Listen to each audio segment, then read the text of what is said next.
what? You don't owe me $1,800. You didn't hire me. You have to pay $1,000.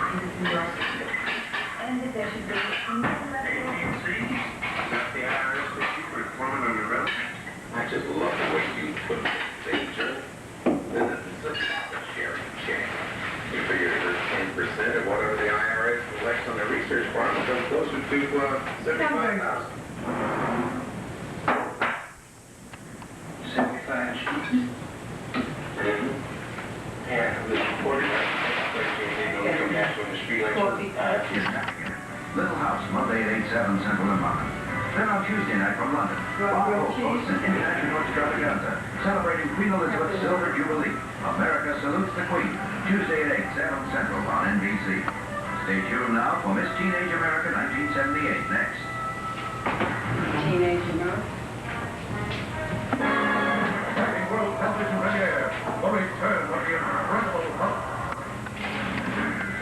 David Banner struggles to control the demon within him. A modern-day Beauty and the Beast, the return of the incredible Hulk. Monday on CBS.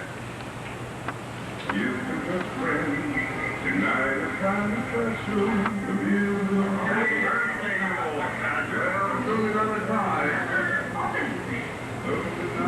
It's a long ride.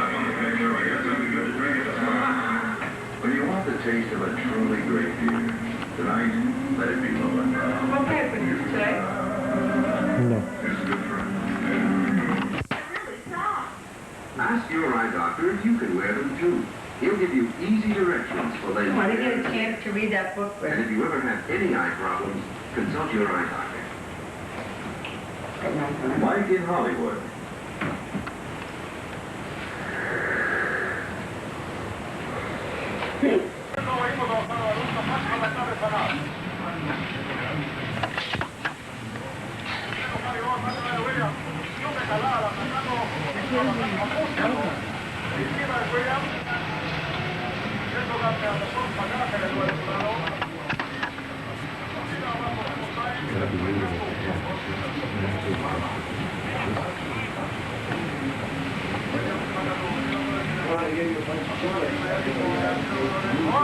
Like one? Oh, good. I do have a case. You have?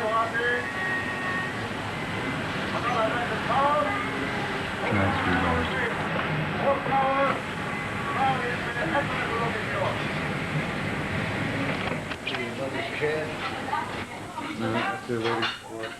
The hell did jerk to bring them milk. Beautiful cat in the world. Nicest cat in the world. Milk man. Yeah. Oh, Lord, you have? now we should all have Sit down about. Thank you, yes.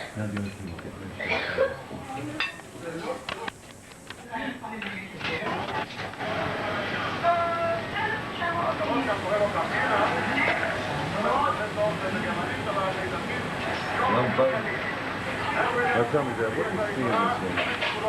I see it as well. I'm busy blind. He wants to work and making me rich so I can retire a millionaire.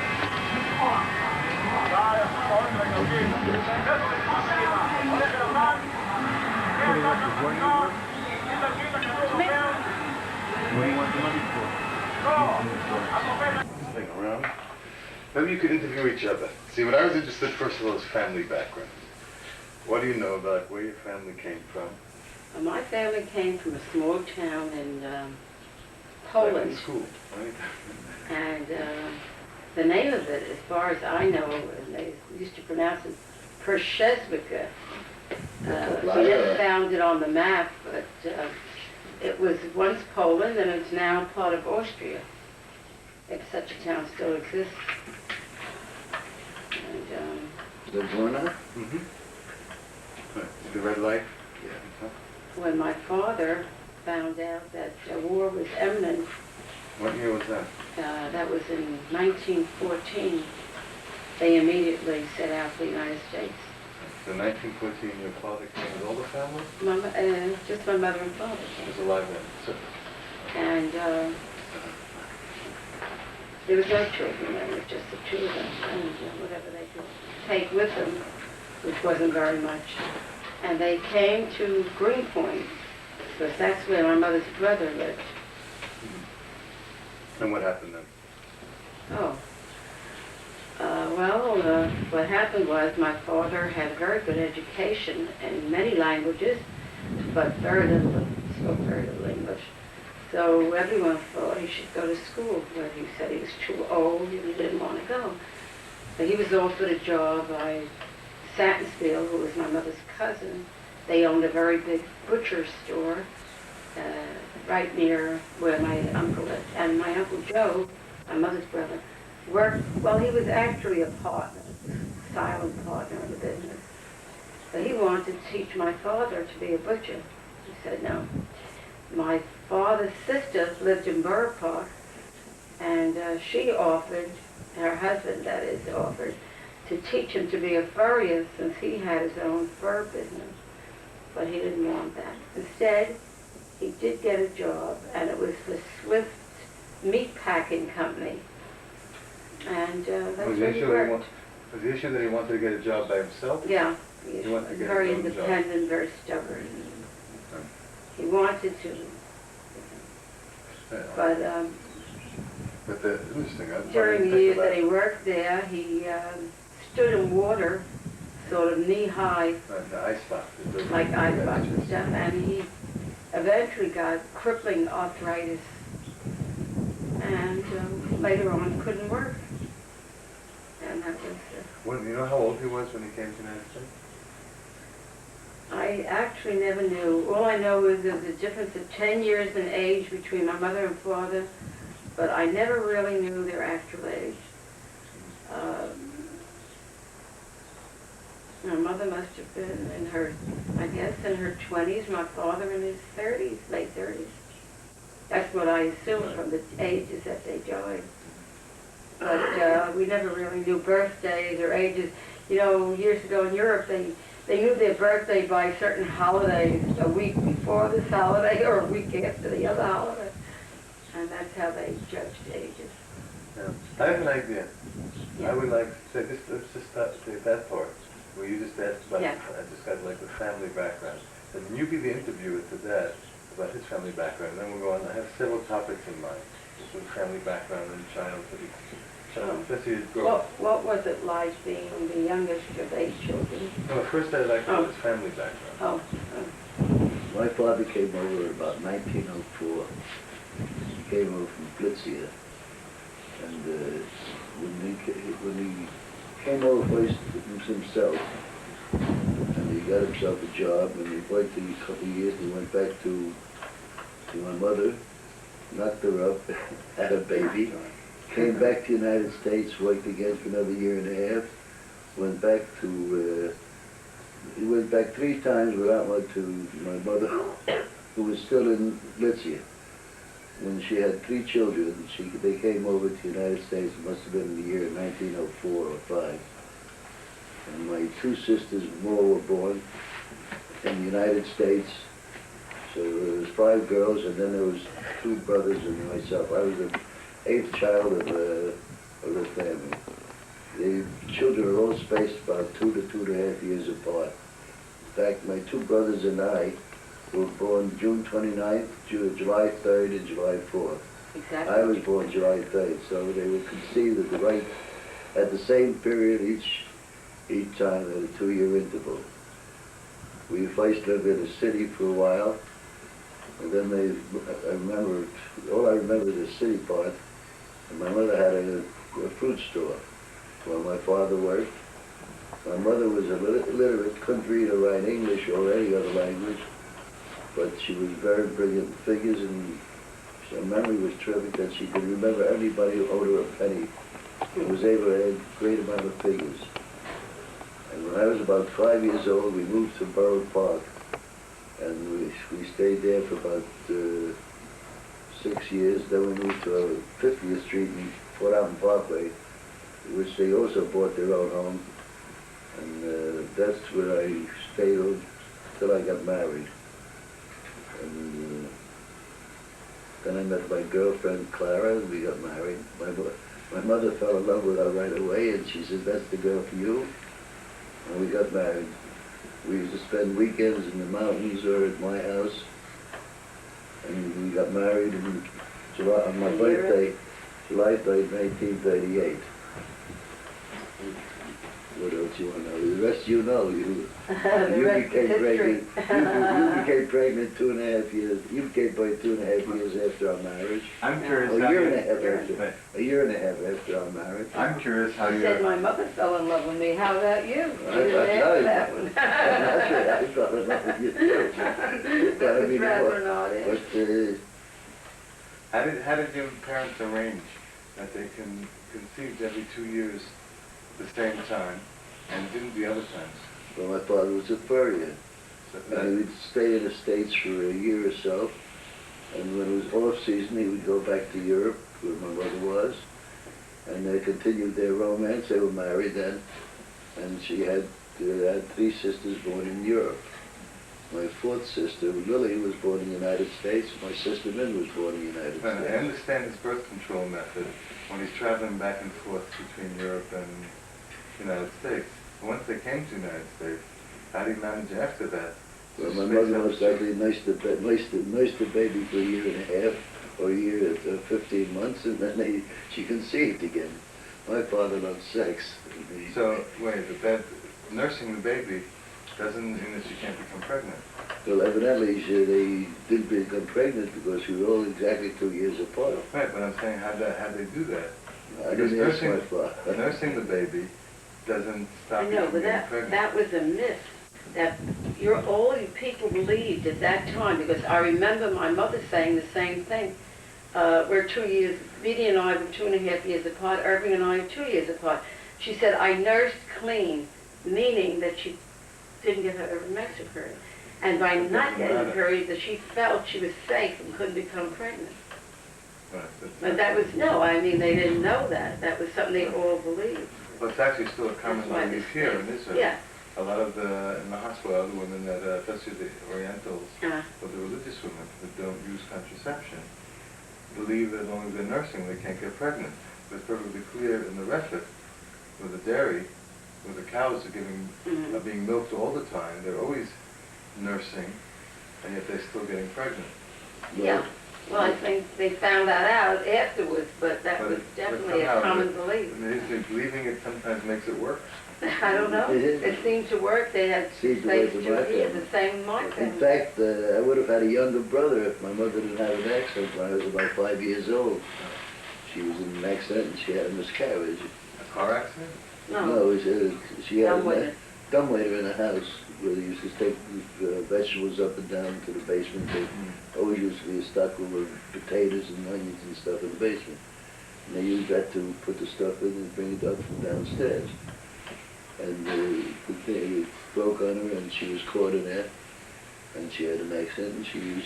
It was something you'd go into and it was then... no, it was like Pulled ropes. a full ropes was like an elevator, Right, a little one. manual elevator. Small It was about 2 foot by 5 feet, and 2 shelves on it, and you hoisted it downstairs, or when the iceman lived at ice, he would put it in there and you iced it up and put it in the ice box.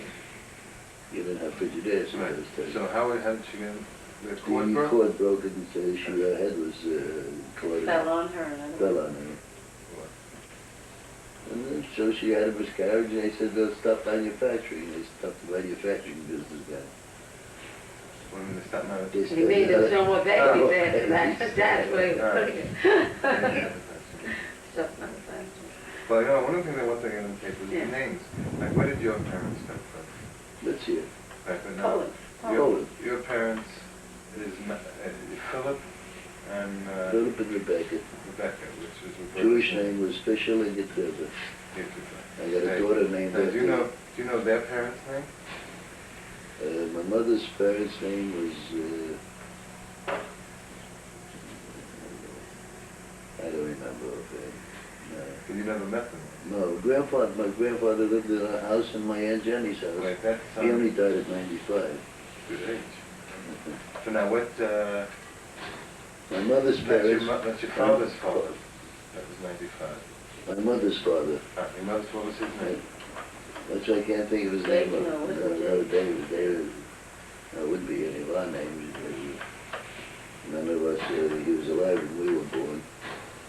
Benjamin Perlbinder was his name. And that was my mother's maiden name, Perlbinder. And he lived in my house for a while and my Aunt Jenny's house. No, the mother's sister. My mother's sister. My grandmother is buried in Washington Cemetery on Bay Parkway, and my grandfather was buried in Mount Hebron. My mother's father was buried in Mount Hebron. The same place where my mother and father are buried. That's out in Whitestone, Queens. What else you want to know? Now, where did your both parents came from Lucia? Yeah. And do you know any story about how they met or what they did? They lived next door to each other, farm next door to each other. They're both from farm friends. Farm, they made love over the fence. It was a romance. Okay. And then they came in, your father started coming in 1905. They got married and they wanted to come to America. Why?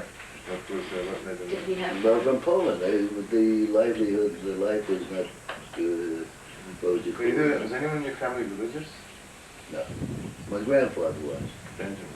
Benjamin. Yeah, My mother's mother's father side was religious. He was Father's religious. side They was were just Orthodox. Religious was not what you say, Orthodox. The holidays they go to or the synagogue. And your father's family? My father had a big, no, he only had my Aunt Sarah and he had a couple of brothers and sisters. Also, they were a nice-sized family. They all came, they lived in the Bronx.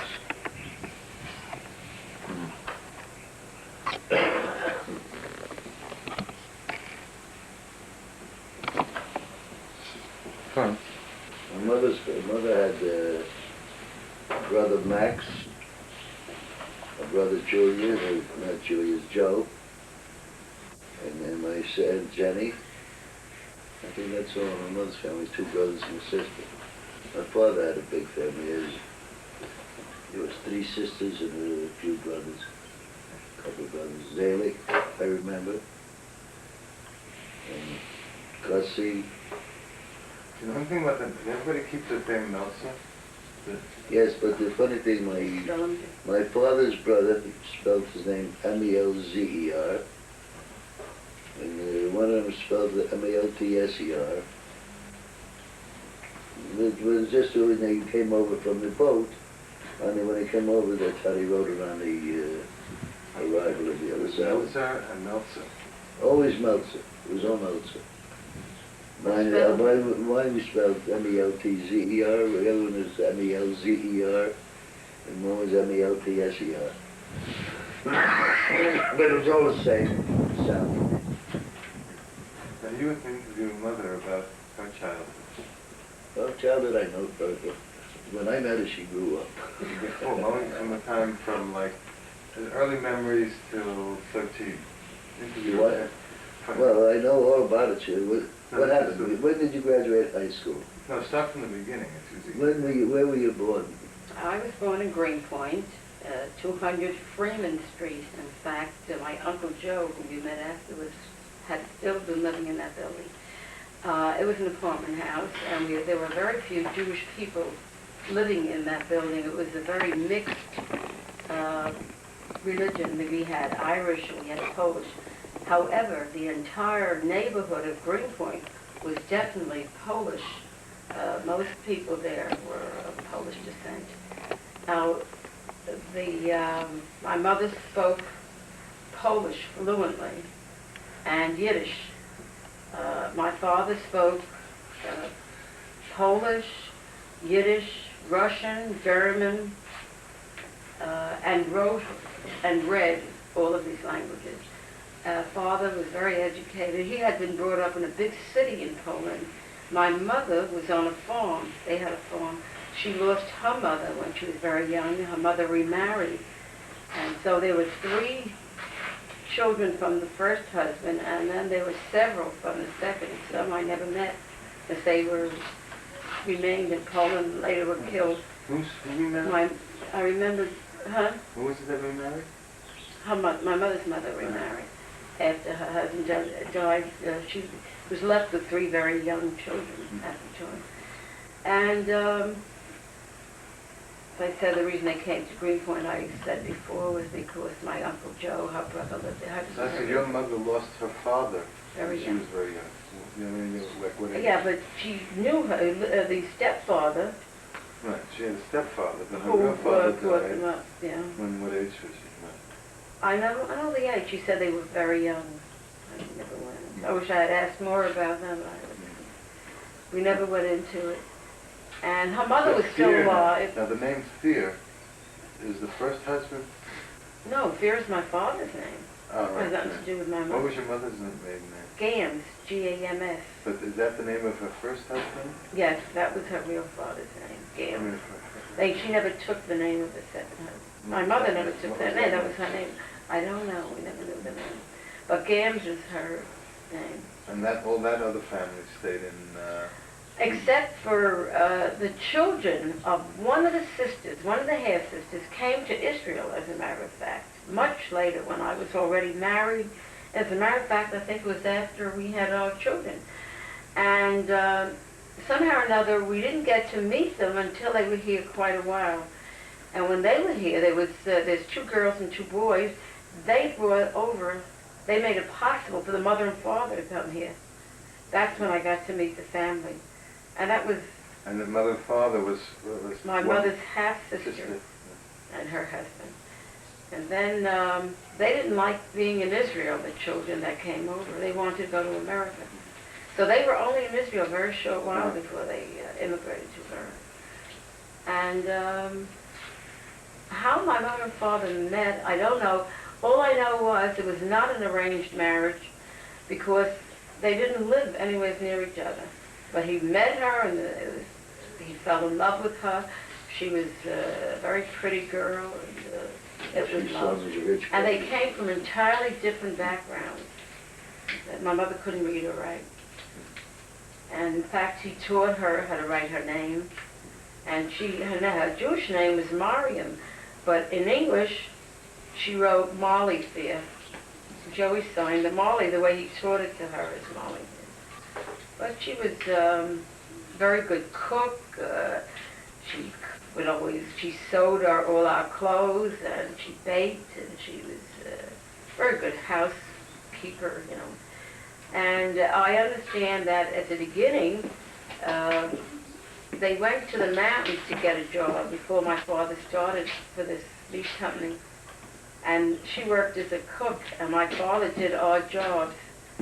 And that was for a short while before he got this other job in Greenwood. As far as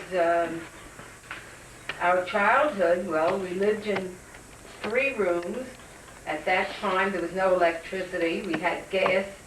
And in order to get the gas on, you had to put a quarter in the meter. And we had a black pot-belly stove that my mother was constantly polishing and shining up. And it wasn't until much later that we got gas heat. And that was like the big thing. And then later on in years, we got the electricity. We lived in that apartment until we were grown. In fact, when we moved to India Street, by that time we had... The first apartment on Freeman didn't have electricity? No. Even electric lights? We had only gas light. That was those years, guys. What year was that? Go back to 19... Well, I don't think we had 1918. electricity. I was born in 1917, and I can remember being at least 7 or 8, and we still didn't have At that time, you electricity. used to have the fellow coming on in the morning and light the lamppost, the gas lamppost. Yeah. And they come in the early evening and with a stick and light the lamppost as they go around the neighborhood. Of course, we didn't even have radio. The big thing was when they came around selling newspapers and yelling, "Extra, extra, get your news." And you buy a newspaper, you know. So your mother didn't know to read? My father read, he learned to read English, but he read he always read the forwards That was the Jewish paper, paper. Jewish paper that he always bought every day. That's the social place. Yes, my father was The definitely... morning journal with a capitalist paper. Right, he was a socialist. He No, voted... Yeah, the Morning Journal was Jewish a paper. Jewish capitalist. Yes, he... More or less, like you would say, the New York Post today, sort of middle of the road. He would read his paper cover to cover. He would roll his own cigarettes. He bought, tobacco, rolled his cigarettes. Your father smoked? Yeah, I never remembered him without cigarettes. Yes, he always smoked. In that area, you had a horse-drawn fire engines. We used to, We had... I don't remember, we used to go to a couple blocks away with the station. We used to stay by the fire engines there, by the station house. You see the beautiful white horses there. There's about Yeah, two but- teams of horses, two set of engines there. Mm. And there you go, clang with the steam engine going, the steam going on it. It was very romantic, not like the, How would they notify people of the fire? How would they know of the it fire? was the same. They yelled fire. And I Well, don't there know was how some they... wireless communications at that, I imagine at that time. It was after the war, after 1918. And I'm sure they had wireless communications to the firehouses, and they knew there was a fire where the fire was. Well, I can remember our childhood was good until my father couldn't work anymore. Then it was bad. Why did they do He didn't make much, but my mother was very good at managing, and, as I said, she made our clothes and everything. And we were all good students in school. We all got very good grades, except my sister was a bit of a problem when she was young. Lots of fights, and when my father would come home, he would be told about this and this and that, and then he'd go fighting about it, why did your child fight with my daughter? There was always a problem with beating. And Irving and I got along very well. Dee and I didn't get along that great. We would wear the same size and the same clothes, and it was okay if she'd wear mine, but it was not okay if I wore hers. And but then we were friends, and we went. As we got older, we went out together. Even on dates, we went out together, even though we had a lot of disagreements. But no, that part of it was okay. But at 11, I went for a job. Why are you going for a job at 11?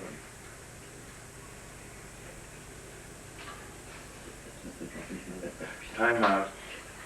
This job was too much to take. It was a hard... Like you're right. You see, that joy did not bring...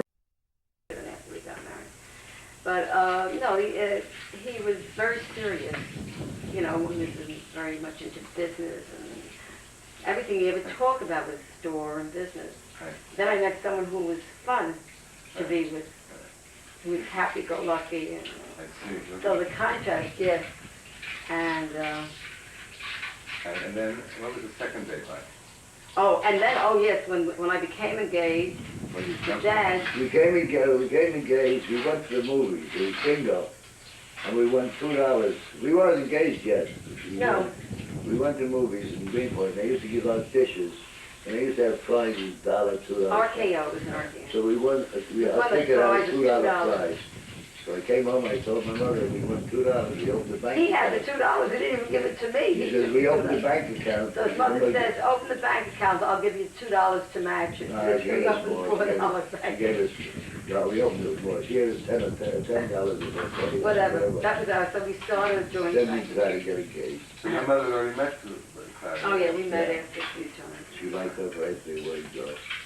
My His mother was sisters liked me, his brothers illiterate. She couldn't read or write English. His Don't you father, appreciate you had finished high No. school? What I want to say is, yeah, I finished it. I used to go out with a Tootsie, and she went to the country for the weekend.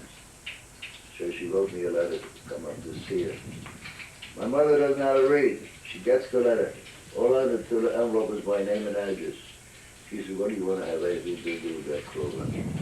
Quarters. She didn't know what the letter read. I said, how do you She didn't know what the letter was in it. She Girl, walked she over. didn't like it. Did she ever meet it? No, she doesn't know.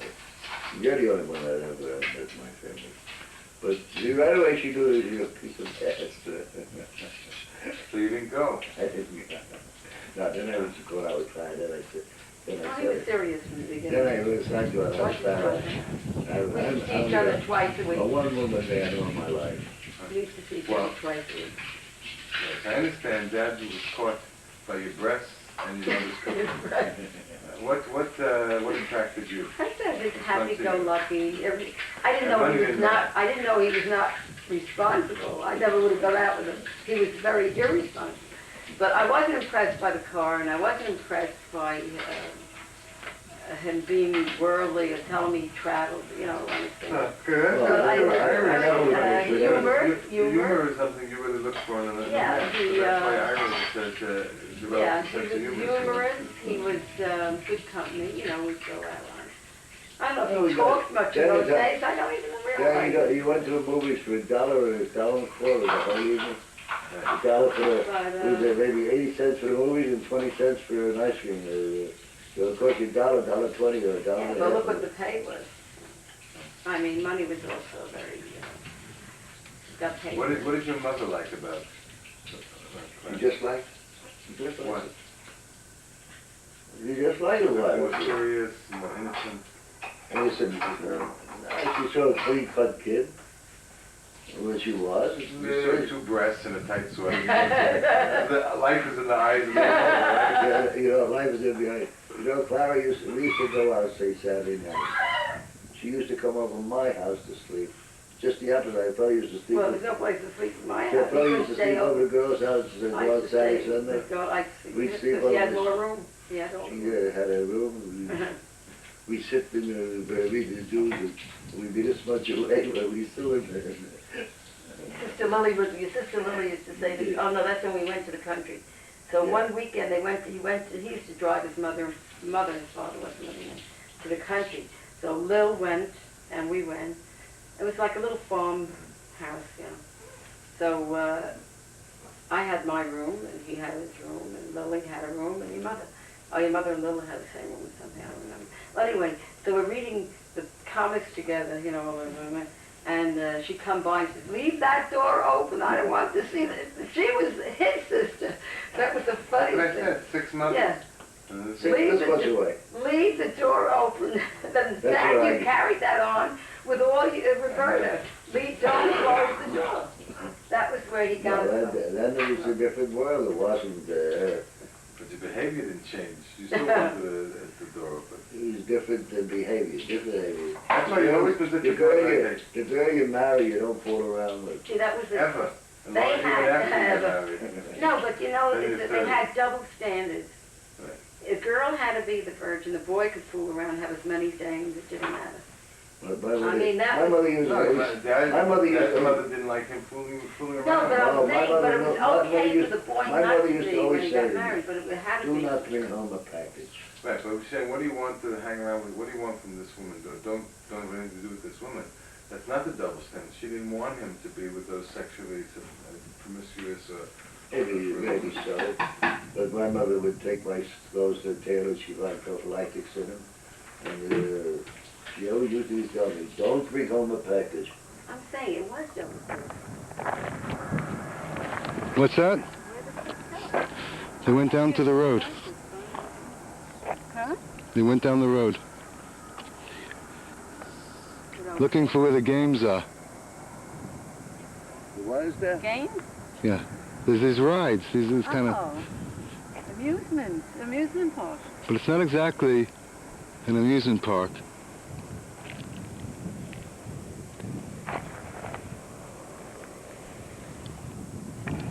The pictures here. They're coming back. I don't see one of them. Two of them. Where's Rabbi? I mean, the bar. I can't tell which is where. Let's drive down, he said, to go down into the bowl. The man told me. Into a bowl? Yeah, that's this road. Oh, there's bar.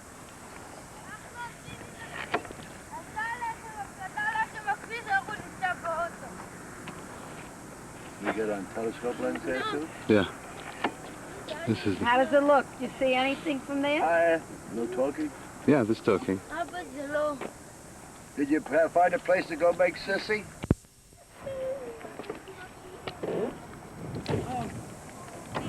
Wait a minute.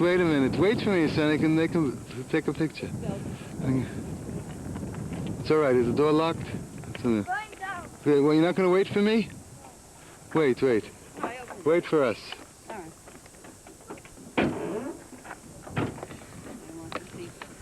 Got your keys? I gave it to you. Huh? I gave it to you. Frank gave it to me. Sliding fun. Hi. That's all you have. You got a better picture in the background there. But you're in the front is the problem. Over there. The other part. With the houses a million miles away. I lost my kids already. Get up high, but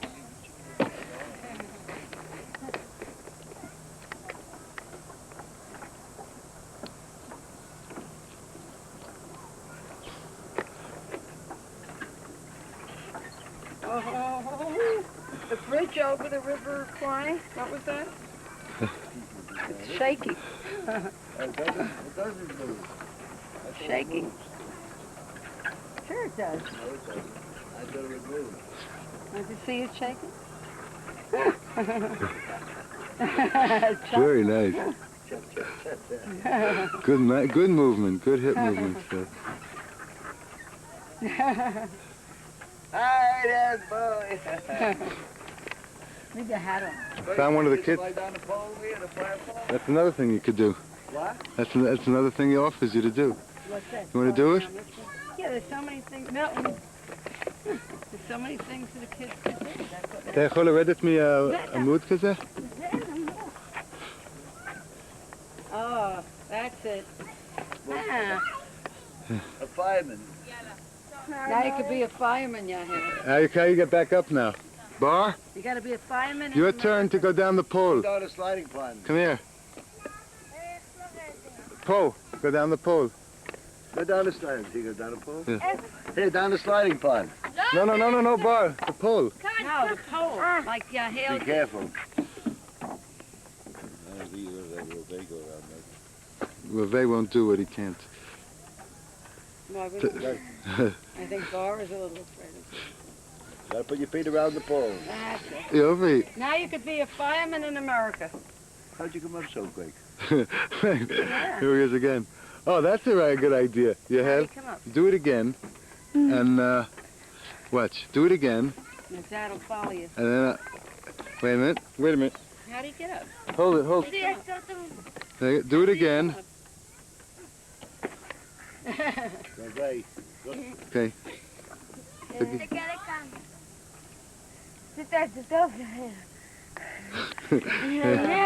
No, Bar. Oh, great.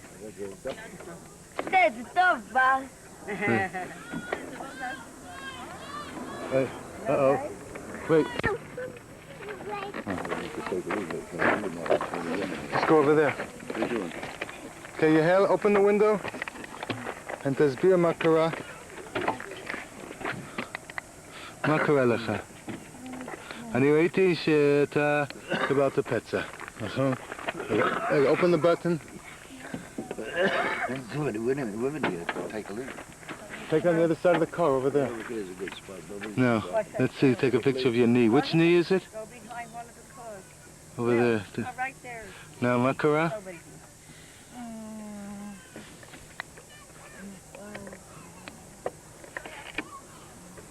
Well, אתה לא נפלת בדיוק. Don't piss in my car, please, will you? I said take my cat. Oh, I'm sorry, I didn't think of it. I had to carry it. I missed the chance. You missed the chance again. One quick turn, and you were on film. Yeah, but they go over coming this way. Come finish up here. Well, finish. Who's saying that? You all in the car? Yeah. Okay, we'll go. You want to finish? No. Enough for now? Nothing. Just warming up your pants?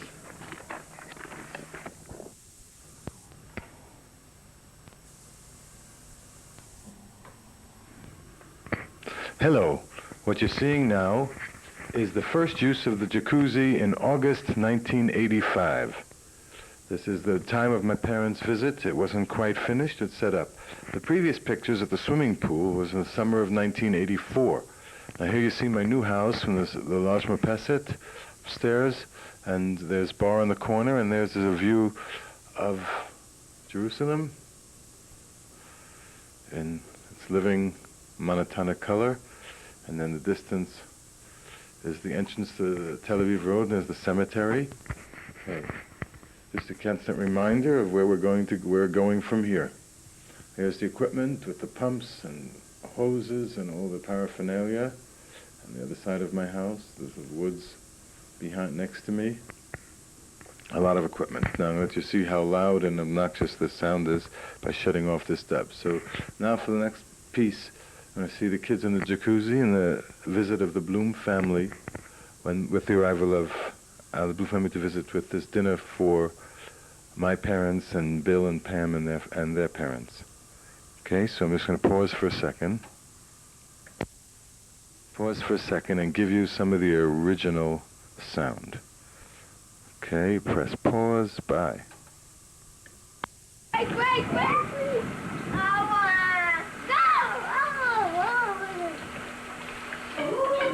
Thank you. Yeah. Do you want some running wine or some coffee? And you need I get everything the other place. Where's your glass? All right, I got it. Shannon? You have the dish? Thank you. Yeah. Anybody? We are the world. On top of the what? Are you comfortable on that seat? Maybe Sorry. stand on the chair? Sit on the Bill? floor. Are you okay Yeah, on I'm that? fine. I'm You great. can see over the table and see what's there to eat. Get off your high horse. Can we pass bread here? What is, you have bread and Somebody with a punning sense of humor. That makes his presence known in the background. What's that? You can put it on while you're Look, I can do two things at once. I can Put eat it and on videotape and- myself. I want to see how you use that finger. If you can do two things at once, you're eligible to be president. Two things. I've seen versions 10 things at one time. I can't. You remember Gerald Ford playing the plane? He couldn't do. Walk and chew bubblegum. Very nice, collectible, and a large one. It's still August 1985, September, I guess, maybe the beginning of September, the visit of Mom and Dad, Milton and Clara, and the meeting and dinner with the Blooms. The kids are upstairs playing, having been fed, and using the luxuries of my microwave oven, drinking wine and enjoying one of the largest meals I've prepared. And so 2 days later, I made the dinner for 11 on the kibbutz. This was a crowning achievement. I stuffed my face with my own food. So much for that. The video needs a little wider angle lens, I think. Over bridge. Guys, I'm your good One of the things called the toll bridge. When it happens on the rock island, you got certain things on board, well, you don't have to pay for that. Okay, now if you wanted, you all Just sit now, around by here. chance. You see a train coming down the track, or you see a toll bridge. Johnny wants some fruit? Vous aimez ça là? The train comes to put on the bridge. You can stand in front of the computer. I'm taking that. Like the Vous avez ça là, mon Dieu? Here, Des bourrines, This is one. What's the name, Yogi? How many radius does it have? Here, To catch the you sound. want a piece, sit down here. I'll take it. Can I directly in front? Here's a It napkin. has a wide angle lens, but it'll catch probably at that distance, it'll catch. Stand on that rack and Moses. אבל מה קורה שהם שמים את הכיסא המכוער הזה? The road to rock island, the road to rock אין לי לראות את זה. the mighty good road. לא לי. On the right hand לא רציתי את זה. side, get your ticket at the station for the rock island. That's natural. That's natural. Pretend there's nothing happening. I mean, Yo-hoo! like You say it's primary country. South Africa. But it was a good, it was a good stay. It wasn't a New York state. It was a good stay. He told me where very good. Then You'll get a fillet mignon. You'll be home Thursday. All the stuff you Yeah, but that's a long way. This is our fourth week here. How long will you be? Are you here through all A the few days. Thursday. Are you leaving this coming time? Doesn't pay to run to stay down. Why not? Well, Thursday he can have The all the man food he runs wants. to Atlantic City. Why shouldn't he run Run to to Dakota? I'll tell you, oh, we're Well, going, no, we there's are no going, such no, we're thing going as to Tel Aviv Tuesday, but not for that. I bet you heard We're going to look, Good. That's what we wanted, when we had the Kotali. but what we're going to Tel Aviv for essentially is, I promised my granddaughter, children, they wear ton-to-ton tops that are made in Israel. Certain, you know, like sweatshirts and bullets, and they're made in Israel, and they're like $45, $50 per Where are you going? To what shop, you know? I don't know if I have it in my, I don't know if I have the name here. Ira-Suzy, something like that. Let me see if I don't know if I have it. It's so unbelievable. From your sister Helen. I have to read this. You have to read this letter. And that's what I heard. I cut it out of the paper, but I don't know if I have it with me. I'll look. And they have the It's a store that is owned by an American woman who lives in Israel and is very much into design and fashion. And one of the labels that she carries a lot of is. We went to a store in Jerusalem, I think they had this. They were supposed to have But all they it. had was, It had sleeveless polos, and I didn't want that. What was the process like? Were they lower than? No, I cut it out, but I don't know if I have it in this bag or my gray bag. Well, read my black pocket without much. I think I left it in my You other wouldn't have to purse. rush the calendar. The price would- I may have left it in the other That's purse. not. Oh, no, here it is. No. I think it's in here. You open it up and take out Helen's Let me letter. see. It might be in here. Oh, yes, here. Yeah, that's what I said, Ira-Suzy, I don't know how you pronounce it, but I circled it, right here. I want an American lady to tell me if this is a normal thing. What's it? When my $5, $6 a cassette. It cost at the Atari, I bought it for $250 2 years ago. It's worth $40 when I bought it. No, in the States it costs about $100. Oh, Carrie, this Not one. now. but is that still going? Yeah. Is that on? So I don't want to know how to tell.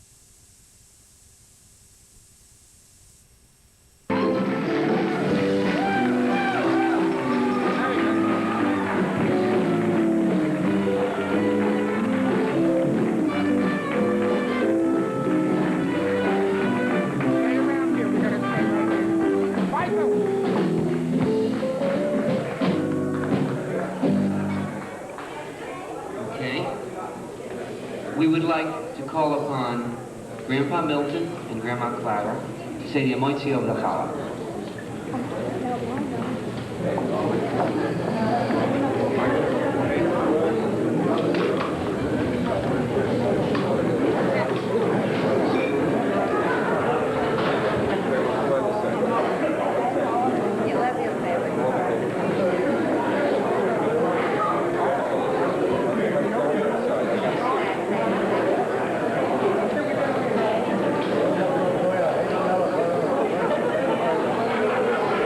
Amen.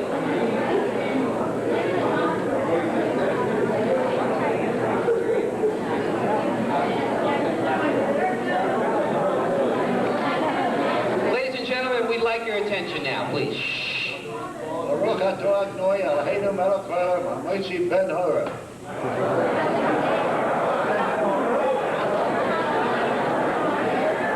Thank you, Grandpa.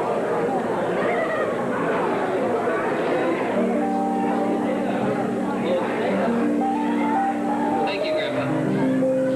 And now we would like to call upon Linda, Ira, and verb Meltzer.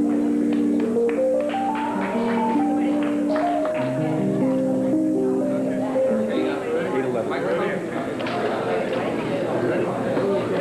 Baruch atah Adonai Eloheinu melech haolam. Hooray, hooray, hagofen.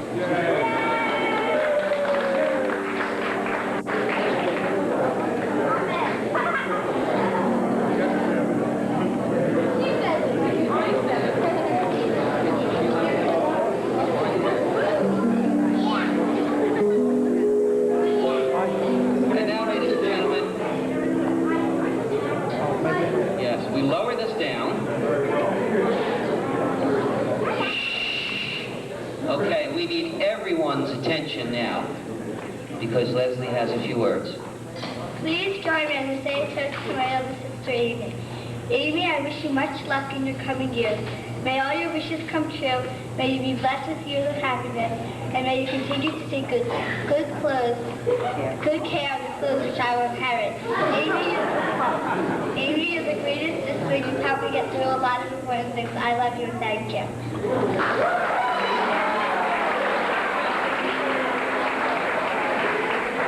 Nicely done, Leslie.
That job didn't bring me a lot of joy.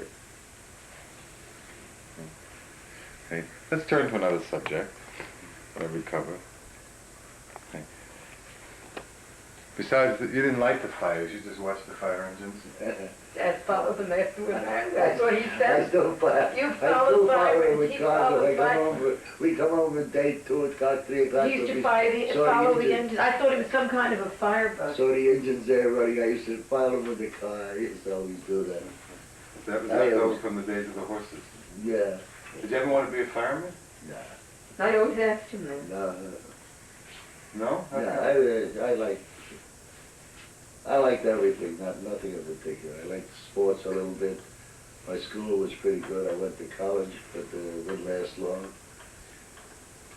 And I became a shoe salesman.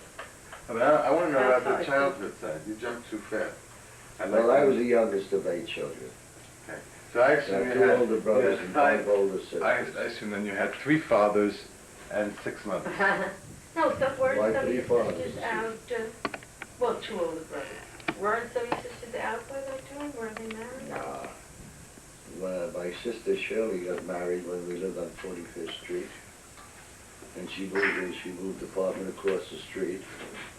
My sister Pearl got married and she lived also a block or 2 away. And then we moved to 50th Street at that time. From our house, my other 3 sisters got married. And my 2 brothers got married, and I got married. And then I moved out of the house. Well, I remember the stories. My image was a big old house with lots of rooms. Oh, we had 7-room apartments. And when we lived on 50th Street, we used to have 7 rooms upstairs and 6 rooms downstairs. And when the tenant would move out, we had to paint, so we'd paint we'd see which apartment we would rent, and we'd paint the apartment we'd rent and we either move downstairs or upstairs. Was there? We always, because we had a lot of rooms, so sometimes we lived upstairs, sometimes we lived downstairs. They would move. Because there was a lower rent downstairs and a higher rent upstairs. So if we were renting the apartment upstairs, we moved downstairs. Because there was 1, 2, upstairs was 3.5 bedrooms and downstairs was 2.5 bedrooms. In fact, I remember when we were going out together before I got married. No, that Molly and Dave lived in your house. They were married and I don't know what. Yeah, there for a short while they lived. For a short while they lived in a room in their house. And by that time, most of your sisters and brothers were already married. What about by the time Dave was married. What was it like growing up for you? What are your memories? As a child, who took care of you most? Who were you closest to? My mother, she was home at that time. My sister once, my mother went on vacation. My mother and father used to go to the country once for a week or 2 weeks in every summer. So my sister would stay with us. My older sister, Pearl, most of the time. That was a big part of our childhood. The image that you always, as a father, wanted a certain kind of respect. You wanted a certain kind of relationship with your children. That seemed to be a lot like the relationship you had with your father. That he seemed to be, the mother really ran the house and was like the security guard that kept everybody away from your father, and he was the king. And it was like a real privilege just to spend a moment with him or have his attention from my father. That's the image you gave. No, my father was always very friendly, very congenial. But when he came home from work, that's when we all sat down for dinner. It was not eating dinner when you wanted to. Papa was home at 6:30. Dinner was served at 6:30, and you had to be in the house. And he was king, and he had his soup and whatever it is.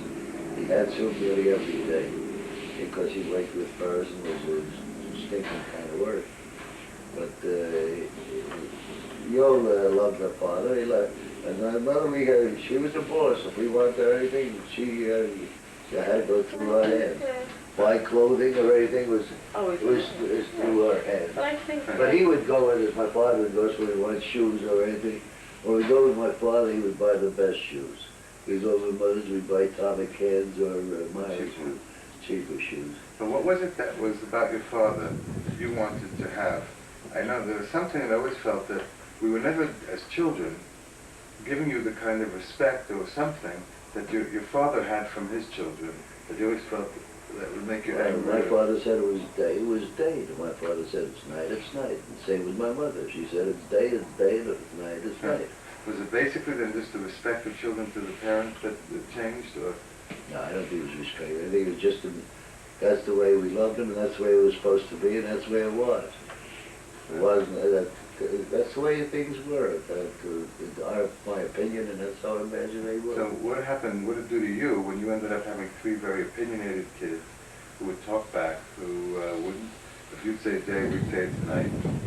Well, sometimes if you would say day, that's mother would say it's night. That's why they grew up to be three little bitches. They still are. No, what did it do to you at the time? Nothing. Nothing. I don't think it bothered me at all.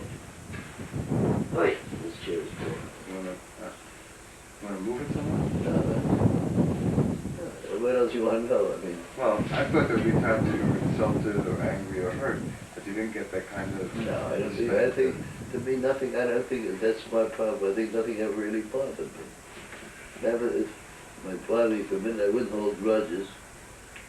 I never had an argument. I had two brothers, but I never had an argument with my brothers that didn't heal the next day or the next morning. Same with my sisters. With my two brothers, sometimes they would fight for 3 to 5 years, but they didn't talk to each other. But I never had any kind of grudges. But who was that? Where did you learn that from? Who was that like? My father. Your father was like that? My father and my sister Shirley. Nothing bothered us. Pearl was always a sour person. She tried to be boss. But Shirley said, if you don't come in today, you can come tomorrow. Well, I think in psychologically speaking, it was a very high virtue, that ability to forgive easy and not to keep an account. I never kept an account, even with my wife. Yeah, that's true, but so your father was like that? Yeah. He liked life. He loved life. And he was always smiles. He would come home. It came home when the radio was on at 7:15 or 7:30. It was Amos and Andy. It could be the house going down. He sat in front of that television to listen to Amos and Andy. That was it. The radio. I remember the company. Yeah. In that area, Amos and Andy was the two fellas acted like colored fellas. And it was fantastic. Nobody, Monday to Friday, that was his time. The house couldn't burn down. There's nothing going on but that. And I used to get a kick out of it. My father used to leave for work about 5:30, 6 in the morning. That was his favorite, so that's nice. So he liked it. That was, he liked humor. He liked humor. That's what it was about. It was just, You had to have some humor to have a kids. Yeah, that's so funny. Well, it was no battle because there wasn't any program that we were really interested in. They didn't broadcast. They broadcasted once in a while. World Series. I mean, if you say you have one sacred cow, one special thing that was interesting to me, that is something I didn't know, and what he loved most was something that was light and humorous. Yeah, they used to go to Jewish shows. They used to go to Jewish shows pretty often. And they liked life. In fact, there's a funny thing. We had a big family, and there was no telephones at most of the houses. But relatives would come in from the Bronx or New York, and they come on a Sunday, no notice that they're coming, and they'd always be at my house. They'd add a little more water to Add a the little more soup. water You to the know, soup. there's always the coffee out of the pot. I remember in your house, And the mother's house. and the sisters and the husbands were over the house every Sunday, more or less like clockwise, unless they had something definite to do. They're always over the house. The best one was your mother would chase Shirley out one door and she'd come back. For a the other while, way. Shirley lived downstairs. It was Then she got her own apartment, and then I remember that. she would do something crazy. My mother kicked her the heck out, so she'd go out the back way and come up. She'd come out, come in the other way. I mean, but Well, look at your sister Lil. Lil was married to a fella, Aaron, who his parents lived directly across the street from his house. And Lily and Aaron would never be at his mother's house. They were always at her mother's house. See, that's something I've always They were appreciated. very close. That your family was very close. warm, very sociable. Yeah. The house was really open to everybody. Until the children grew up, our children grew up, we used to meet every month at His each mother was other's dead. house. After my mother died. Every month, or 3 weeks or so, we'd meet at each one of the 8 houses of the children. Well, because we all lived near Except each for other. Rose, who was more or less an outcast. She was in a stinking business that was kept her at nights there. But Yeah, Rose, it's funny, Rose was never included in any of this. she was included, but she never I came mean, out. not Remember, we'd have to included. go to the Yeah, candy store to visit. right. Yeah. I mean, she never came to anybody's She house. never They was never- always tied up with never could make Yeah, it. she was the only one. They were all very We'd have meal and cards and cards and meal and cards. What struck me was when I first came into I loved the idea of the big family. They would be sitting and playing cards. Nobody ever looked up to see who walked in. Never acknowledged that anybody You're else. welcome, though. But you're welcome. You knew you were welcome, but nobody looked up. I mean, it would distract them from their cards. But they were really very warm, very friendly. Which is a big contrast to maybe in your family. No, while your no. father was working. No, on was the like that. No, it wasn't. It was like that. No, even afterwards, my mother loved people around. She would bake cakes, and the same thing would happen on a Sunday or whatever. People would come, my cousins and aunts, and my mother was immediately she was setting tables of food and stuff like that. But it was different too. We traveled more. Like we would go to this aunt Satinfield, this cousin Satinfield. We'd go to another aunt in the Bronx. We'd go to my father's sister in Borough Park more than they would come to us because somehow or another it was a fact that my father knew how to travel. You know, he knew how to get around. So we would be more into visiting, you know, going to cousins and aunts' houses. We were very close with our mother's Was it also that you had a very small house? Oh, we had a very small So apartment. it'd be hard to entertain them. So, yeah, the others that we went to all had big apartments or a bigger house. But also, I know my mother baking, and we were always as kids bringing it over to my Aunt Becky, you know, that lived in Greenpoint, or wherever we go, she baked cakes and stuff to bring there. You know, it was always that kind of thing. But then after your father was sick, they stopped being social. Well, there was Well, another... not social, dollars and cents. Well, it changed a lot, you know. And... Should we get into some of the scandals of your house, or is it too touchy? Forget about it. That's not necessary. Okay. The only scandal is my 3 kids.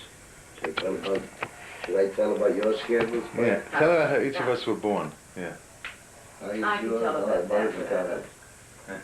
Very interesting. The deliveries. I don't know, just shake it up. I'll show you in a second. That's a story in itself behind it. Of course, the biggest highlight in our lives were when our children were born. Roberta first. She missed my 22nd birthday by 2 weeks, and she's a very loving child. And Well, it's shortly after your 21st birthday, someone's after you missed your first period. but yeah, she was easy and adorable and very, very bright. And we really thoroughly enjoyed her from the time she was born. And then 2 years and 5 months later, Well, I never thought she was an easy child. I was observed that she was a very energetic child. Yeah, well, that was more or less. She was very energetic. In several ways. Dad put on a pair of roller skates on her. We had parquet floors at that time. She was less than years old. And she wasn't even a year old. She wasn't walking. He put the roller skates on her, and there she went skating all over the floor. I mean, she went from room to room, and both of us with our mouths wide open couldn't believe that, you know, she couldn't walk, but she was skating. So here she skated before she walked. But she was very fast. She was a tomboy. Dad put her up in the tree and near the, on the bottom, and she'd climb up in 2 seconds. She was up there. And we had a lot of crazy incidents. That one of the funniest, they didn't think it was too funny, but it was when you think about it.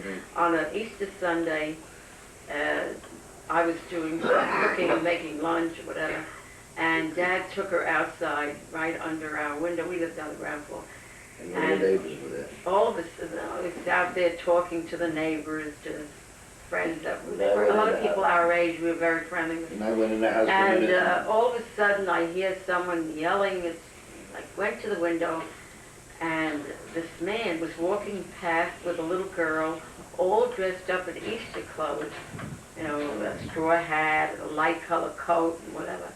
And Roberta picked up a handful of dirt from the garden right near our house and threw it at the kid. Of course, she wasn't any older than the little girl she threw it at. And the man said, "Who does this kid belong to?"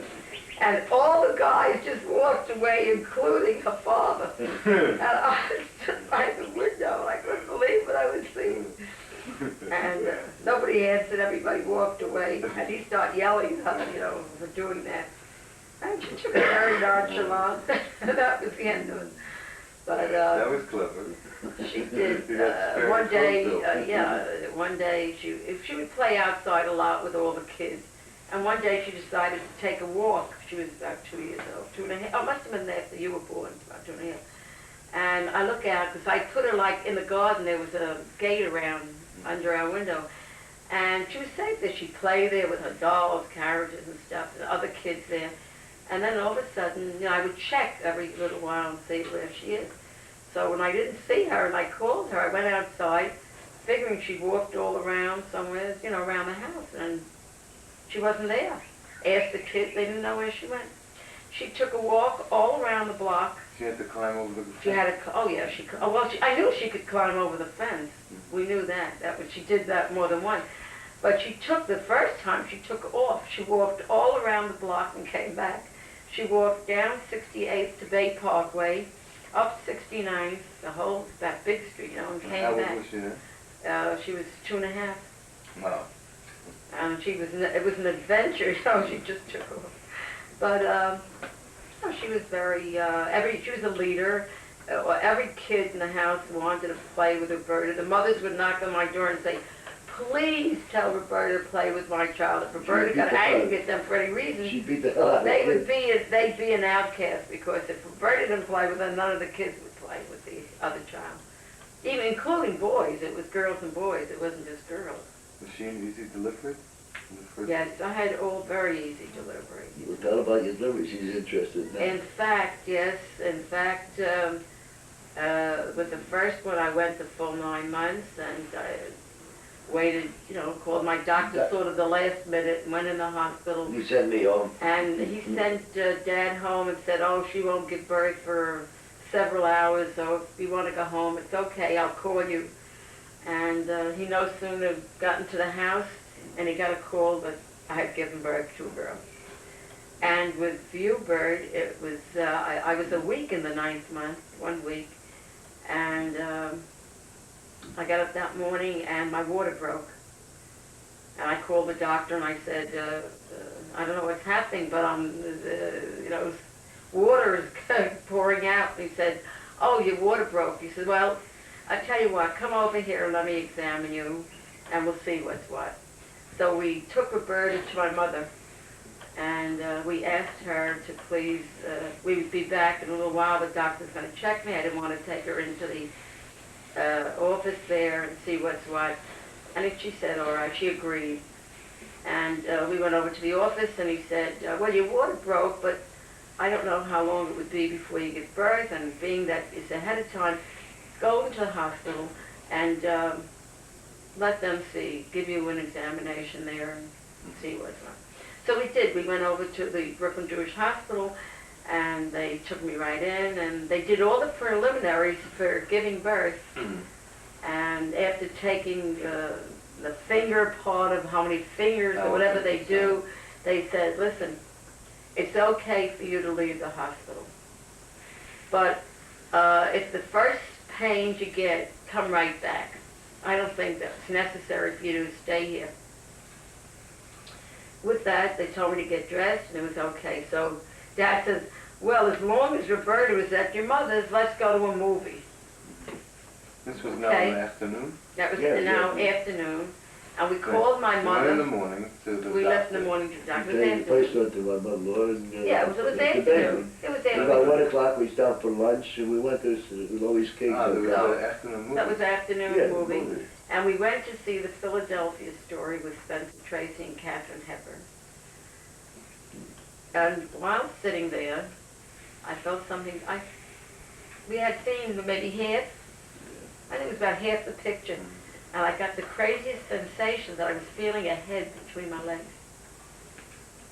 And I started to try to get up, and I said, oh my God, Milton, the baby is almost out. I could feel the head between my legs. I can't get up.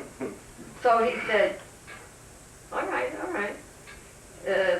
Got in the car.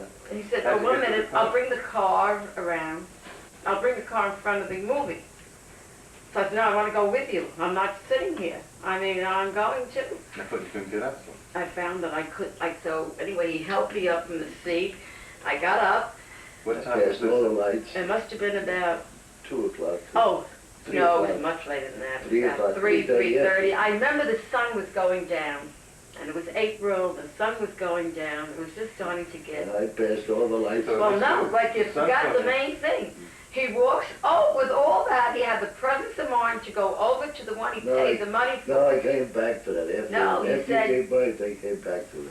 I think you just No, said... after you gave birth, I went back. They said, I missed the picture because my wife gave birth there. Well, anyway, I sort of remember the other way.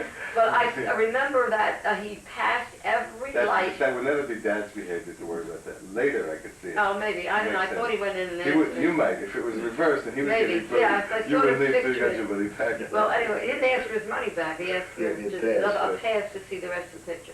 Well, anyway, what happened was So we if got the sun in was the car. setting, then it had to be like more like Yes, 4:30, it was already 5:30. 4:35, around Yeah, there. around that time. Yeah, Until we the got sun to the was- hospital, 1 o'clock and lunch. Right, It's right. No, it had to be, it was at least 4:35, I would say. Well, anyway, the best one is in the hospital. so Well, we but you're get able to into, walk and you walk well, out I and... sort of walking, holding my legs together.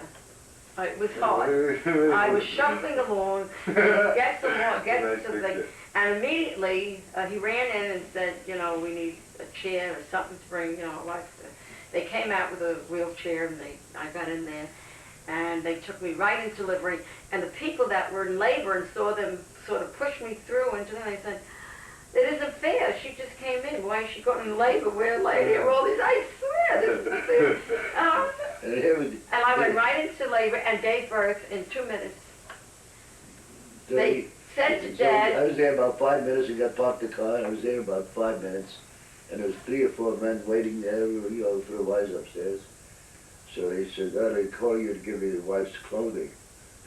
So I figured that's what it is. When I come to the the man elevator, said, they're calling you. They've been calling you. I So he got- said, they must want to give me her clothing. so I come there, they told me she had a boy.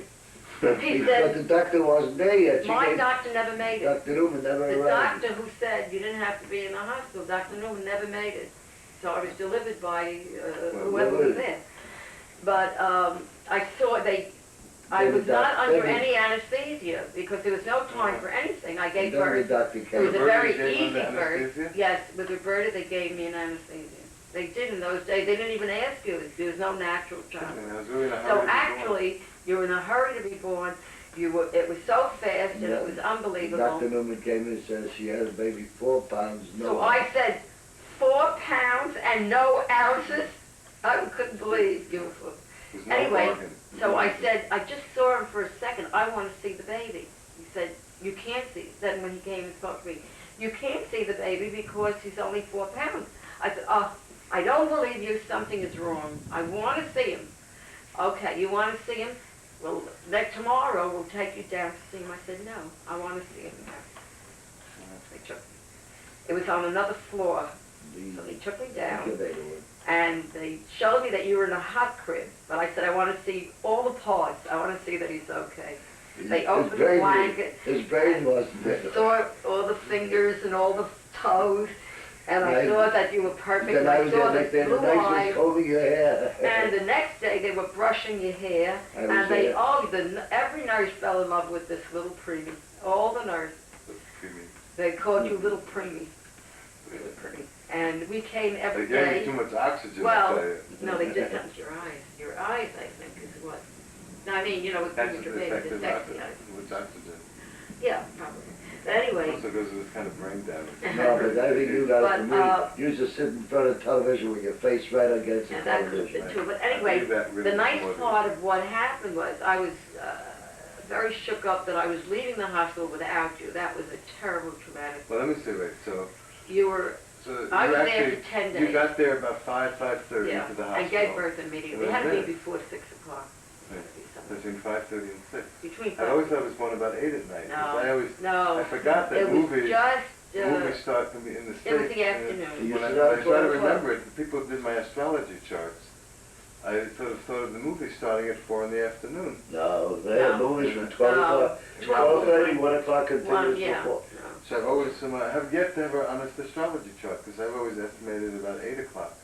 No, it was the sun. I remember it so well. The sun was just going down, and it was a beautiful breeze. It was, April.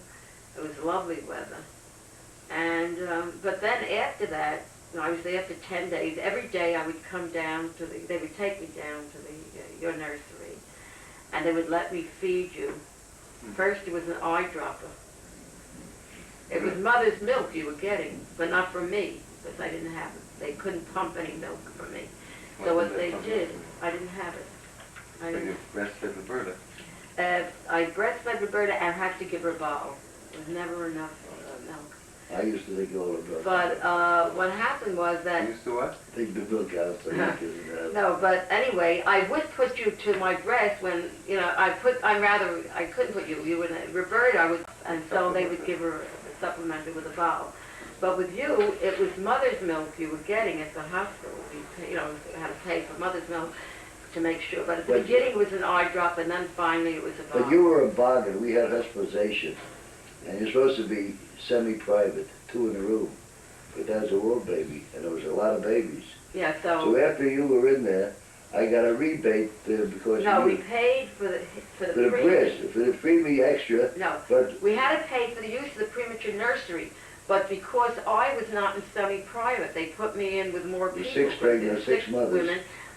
We got a rebate for my part, and then I had to pay for... We got a rebate of $15. Yeah, but then, I had to pay for the premature part. That was not covered. But anyway, that was not... The thing was, they allowed me to bring Roberta, after I left the hospital. They agreed... How long did you stay in the hospital? 10 days. You stayed in the hospital 10 days.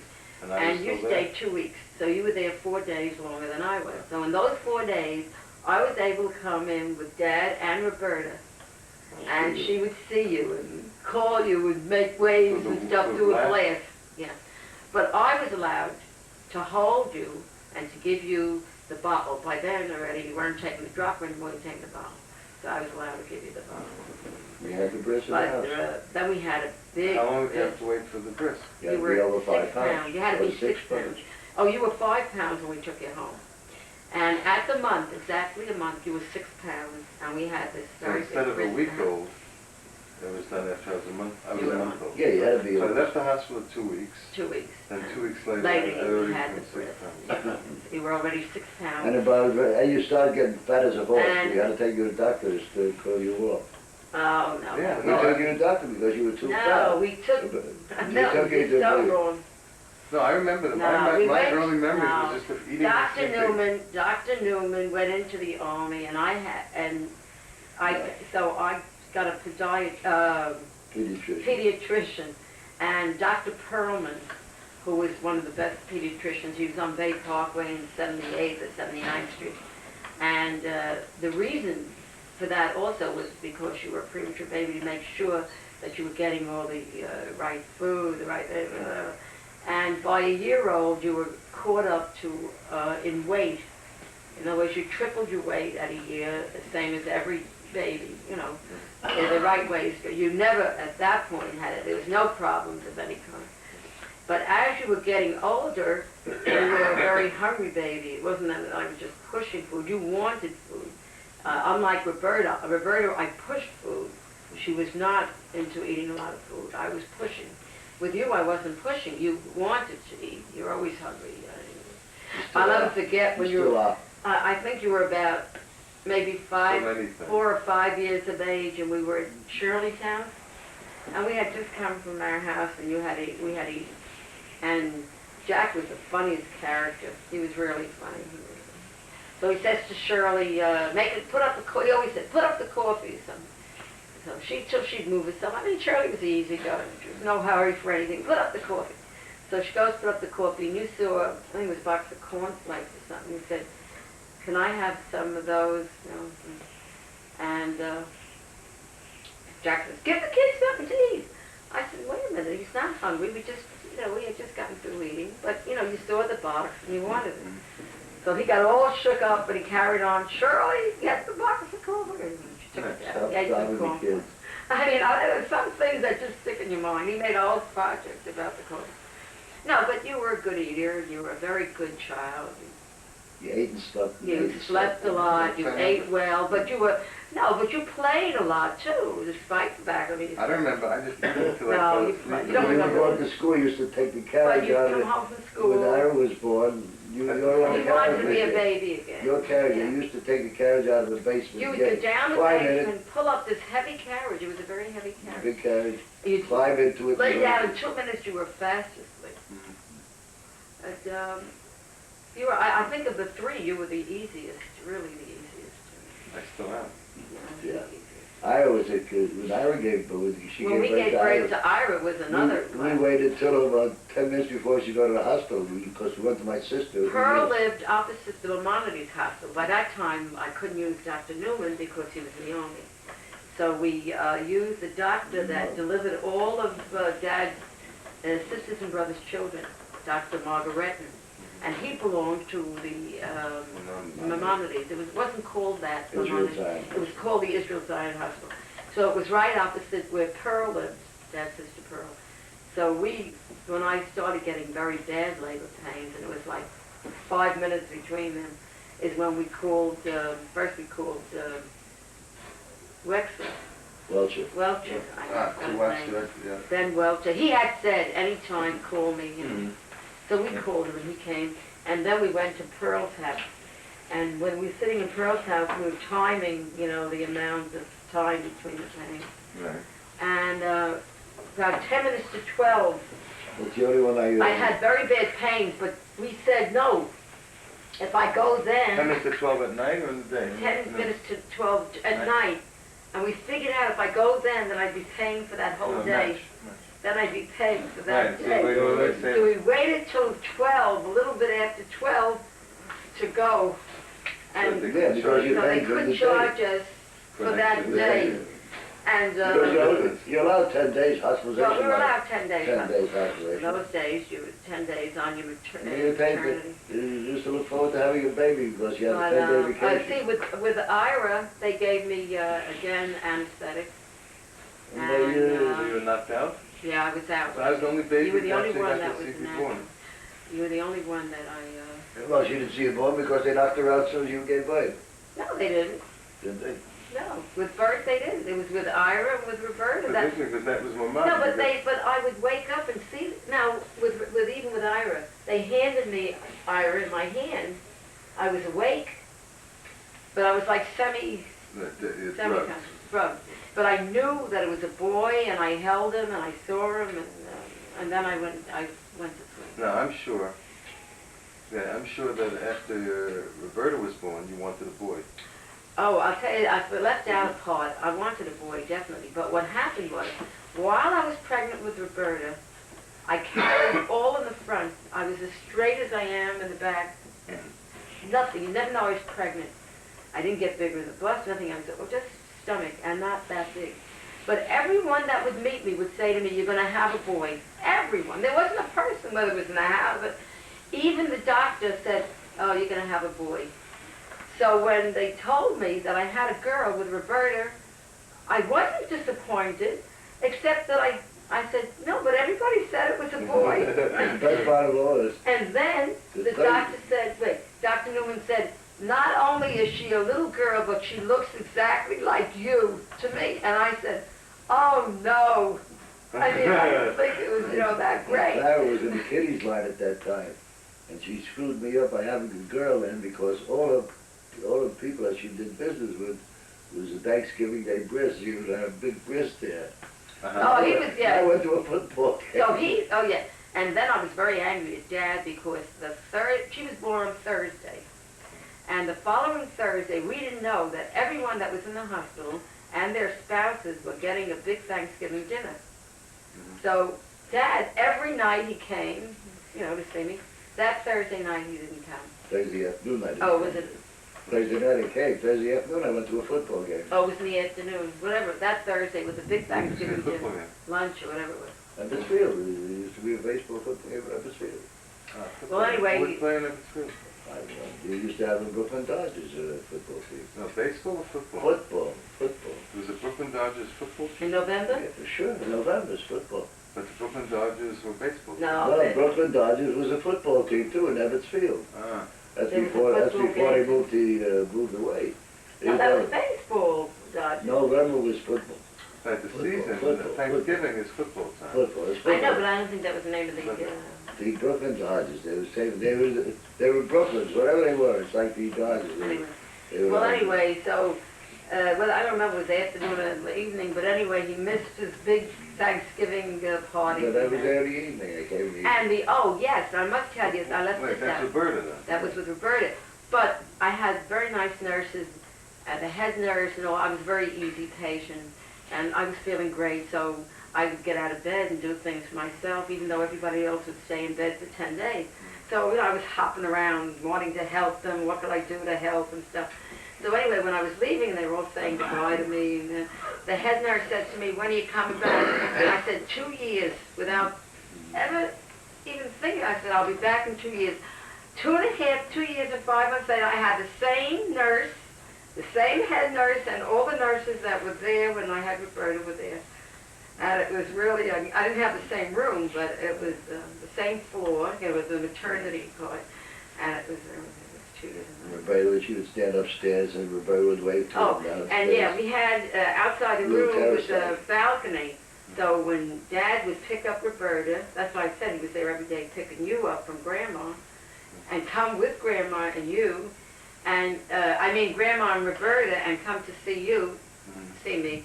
I would stand on the balcony and wave, and then one day I was standing out there, the tears rolling down my eyes. She didn't even look up there. She was jumping rope, and I'm yelling, Roberta, Roberta, throwing kisses, look up, say.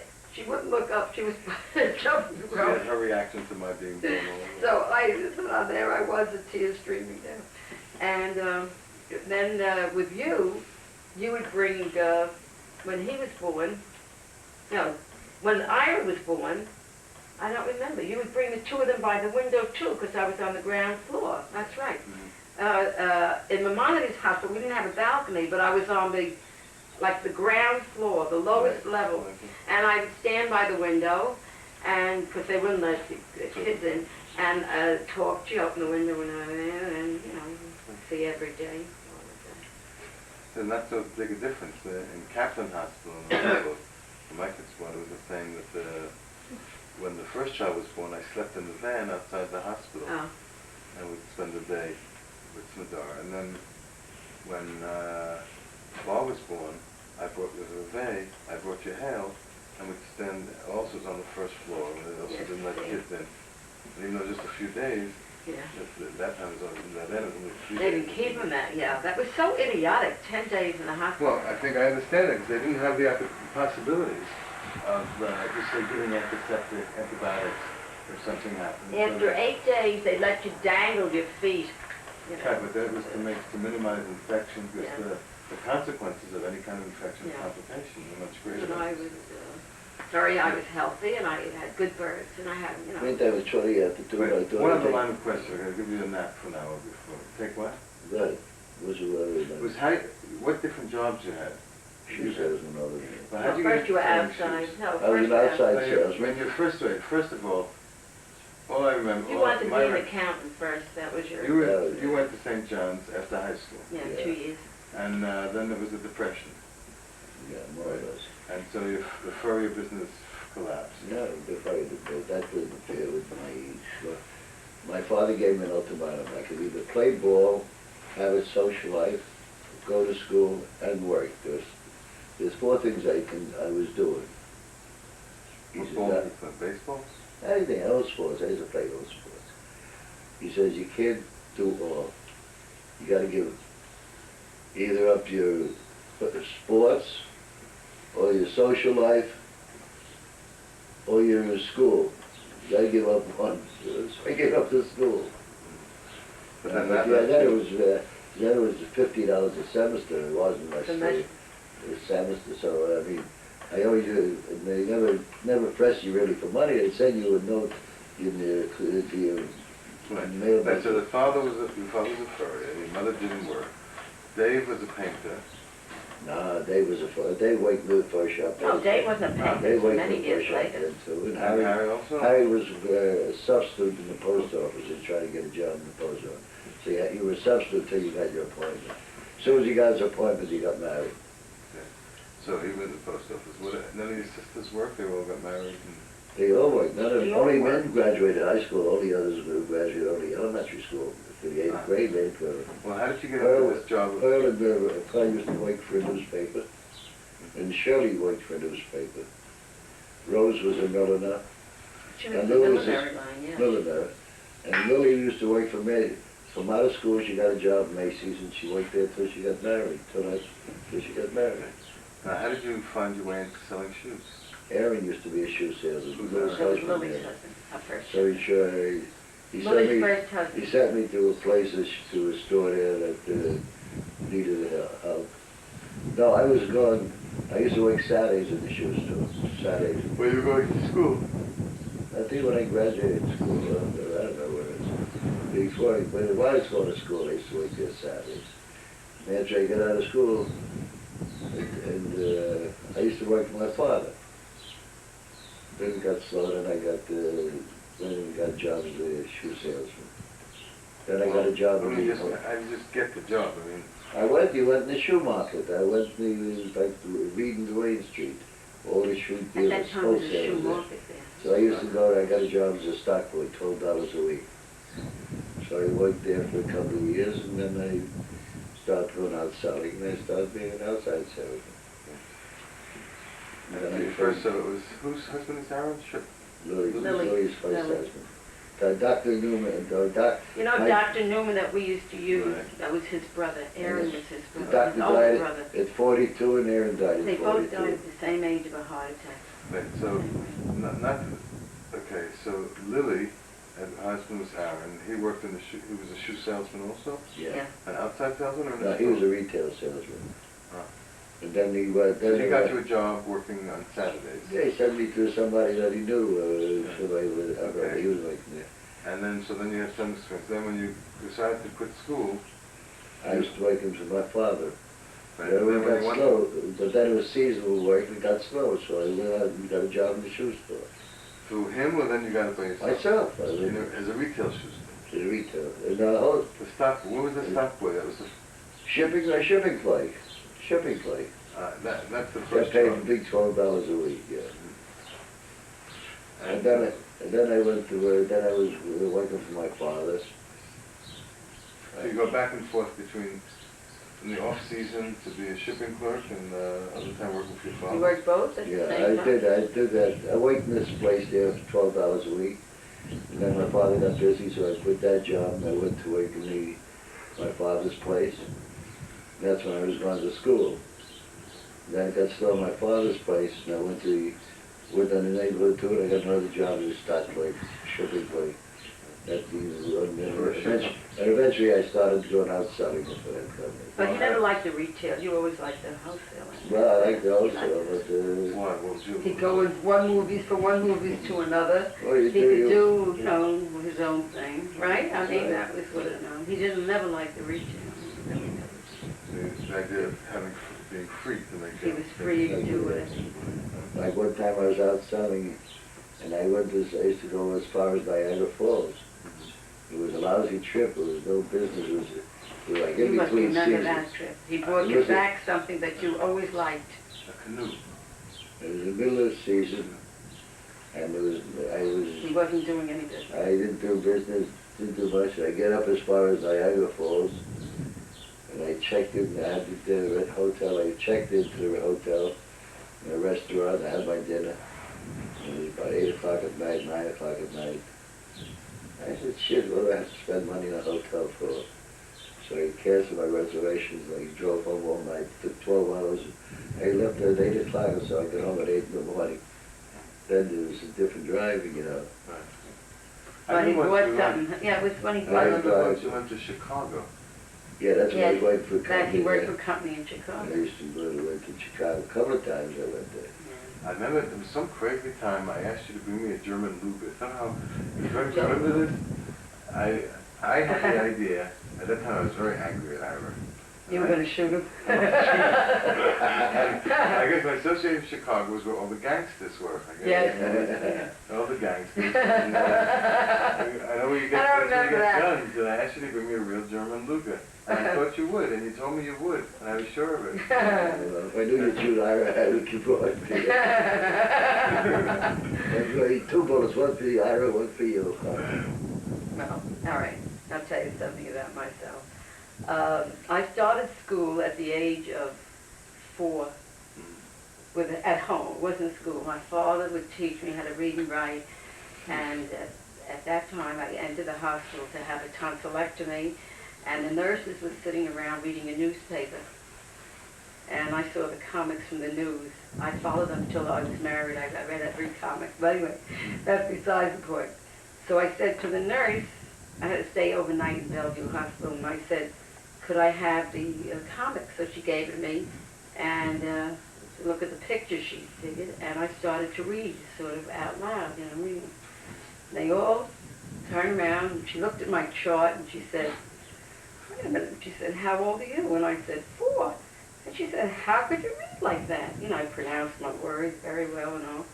I said, because my sister goes to school, she's 6, and I want to learn to read and write, and my father taught me. And that was ever since, I'm saying, with the comics. Anyway, I was there for overnight. I started school, and they had at that time skipping. So I ended up, I was 2.5 years younger than Beatty. At the end, I graduated at the same time. I was 11 when I graduated from public school. When I went to high school, I took a 3-year commercial course, because at that time, a commercial course was 3 years. You could complete it in 3 years. And I got 100% in my bookkeeping regions and in my steno. And the only thing I got a little less than 100 in was typing, and I was very upset. Spanish. I was a pusher. I don't know what I was, but I had to get the best marks. I had to be the best in whatever I did. That was started from 4 years old, I guess. And if I didn't get it, I was very disappointed, and I would cry about it and be very upset. I expected a lot of myself. Well, anyway, when I graduated from public school, there was a department store on Manhattan Avenue. Yes. And I went in, and I asked if they would give me a job on Saturdays. And the manager looked at me and he said, how old are you? And I said, 13. He said, 13? I was 11. He knew I was lying because I guess I wasn't a very good liar. Anyway, he said, okay, $1.50. You start at 9 o'clock in the morning, and whenever we close at night, there was no set hour like. And I took the job. What was the job? And it was selling everything. It was a department store that had everything: ladies, children's, men's, notions. What we called notions was yard goods, diapers, you name it. We had everything you could think of in that store. It was a major department store. And I remember I had to find out exactly what was in that store. And I was going from department to department, you know, finding out what was there. And anyway, needless to tell you, they were very impressed. And I gave a raise $1.55 after 5 years. No, and that day, and I know the day I started, it was my sister's birthday. That was the reason I went to the show. She gets him crazy. I started that day because it was my sister's birthday. It was May 19th, and I wanted to get her something. And I bought her a gift for that dollar and a half. Was your first paycheck? You had $1.50 a week or a day? That day or so. I continued to work there. I continued to work there. Yeah, I continued to work there on Saturdays for a while, and then the boss asked me after a few weeks if I would work after school. That's when I had started high school, and I agreed. And then it was a while after that, while I was working after school, that I asked him if he could use my sister, who was 2 years older than me. I said she was 15 since I was 13. And he said, okay, let her come in. And she worked on Saturdays then with me. I worked during the week, she worked only on Saturdays. But they said that they told her, which I thought now when I think about it, that she was in no way the salesperson that I was. You know, her personality and this. And she didn't like working there too much, and she left. She left, and she went in across the street with another department store, Barnett. Yeah, I think you remember it too. I think you sold them something. So she worked there afterwards on Saturdays. Well, anyway, when I graduated from high school, at the age it was 14, before graduation, my boss called me into his office. He owned 6 stores at that time. And he said, listen, before you look for any kind of office job, because he knew I took the bookkeeping, general typing, and it was depression. It was depression. He said, I'm offering you a job, a steady job, for $18 a week. Well, $18 a week at that time was, you know, good money. And without asking or consulting or saying anything. That time in Israel was the standard. Right. So I said yes, I would take it. I would accept the $18. And that's how I started in the retail line. I forgot to mention that day, the first day I worked, I couldn't believe that at 12 o'clock at night, they first closed the doors, that people shouldn't come in. For 2 hours after that, we were fixing counters. We had to straighten up. 12 at night? 12 at night till 2 in the morning, we were straightening out the counters. That's really hustling for money. That was it. Who would buy it? Well, they would buy it, close the store. Why did we close the night? But till 12 o'clock, we were doing business. Nothing unusual curtain. We had a movie I was closed, also people in a used to go holding shopping. place while I worked. They had a gun pointed to my head. And That store, we were held up on one of the busiest Saturday nights of the year. My sister Beattie was there. At that time, she was still working there. We had a manager who was also, he worked in that store as though it was his own. He was very, very conscientious.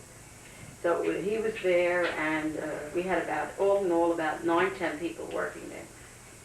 The door was locked. It was 12 o'clock, and we were fixing up the counters. And a guy in a tuxedo, this man, very well dressed, knocked at the door. I remember it because I was one of the first near the front. And Sam Miller, who Dad knew, walked over to him and he said, what is it? He said, tie, bow tie. I'm going to an affair and I don't have a tie. Okay, open the door. Right behind him comes 2 more fellas with guns. The 3 of them, they pushed us all in the bathroom, and they said, stand with your face to the wall, and we're not going to...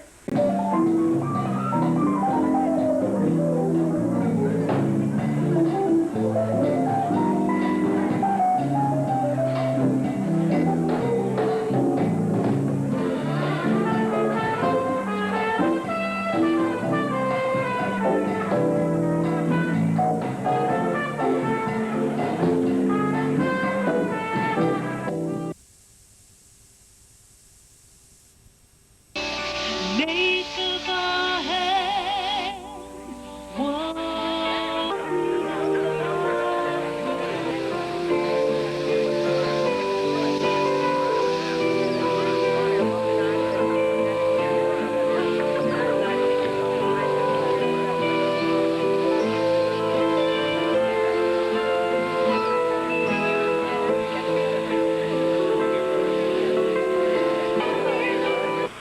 beautiful day. Listen to the water. And smell the fresh air. And this grass is new grass. The flowers are new.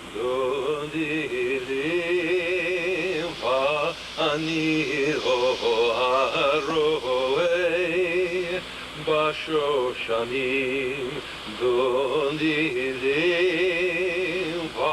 Anilo Arove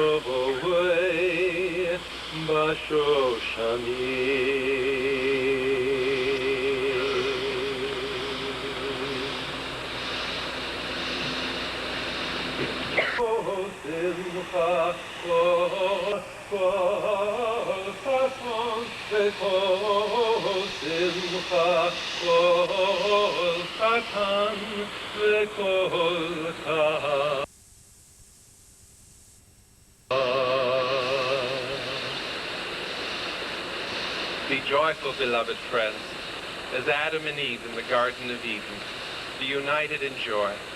Blessed are the peoples who prepare their children for... There's your toy. Right behind there.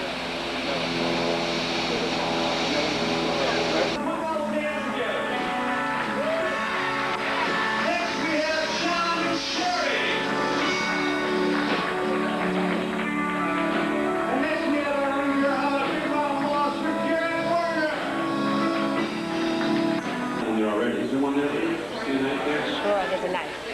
I think there might be one there. Baruch atah Adonai Eloheinu melech haolam hamotzi lehem minor. Amen. Amen. Good job. I think this deserves a round of applause. We get there. Yeah. Okay, well, we'll be serving up the cells at this time. We're going to play some music for you. If you feel like doing some dances, the dance floor is absolutely free. We got lots of room for you. This first song.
Your attention, please.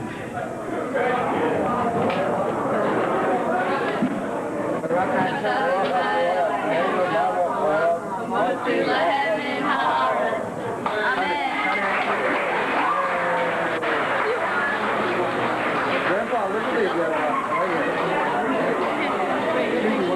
Everybody look right here. And now, Amy and Leslie would like you to join them in the blessing over the wine. Baruch atah Adonai Eloheinu melech haolam borei peri hagafen.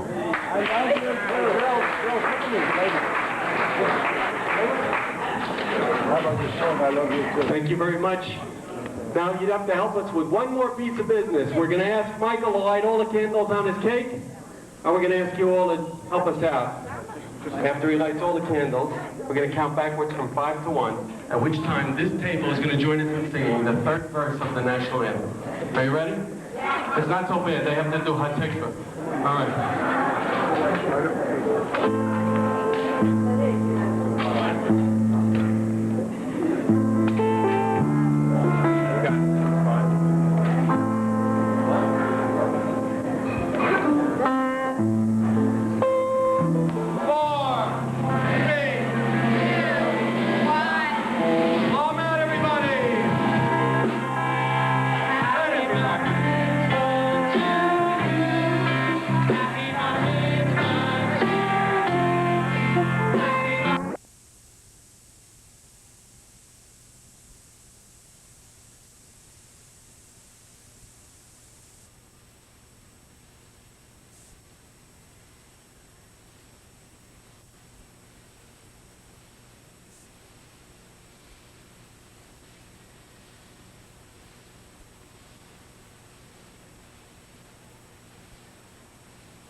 Everybody look right here.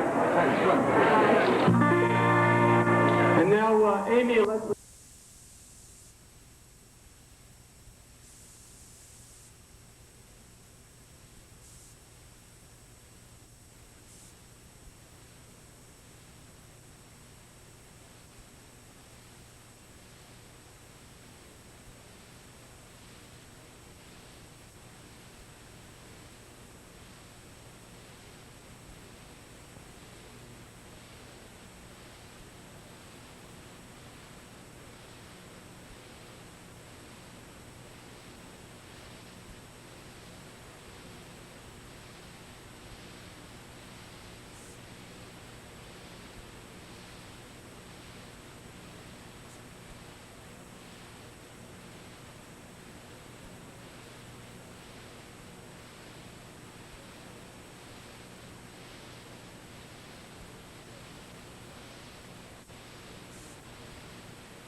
So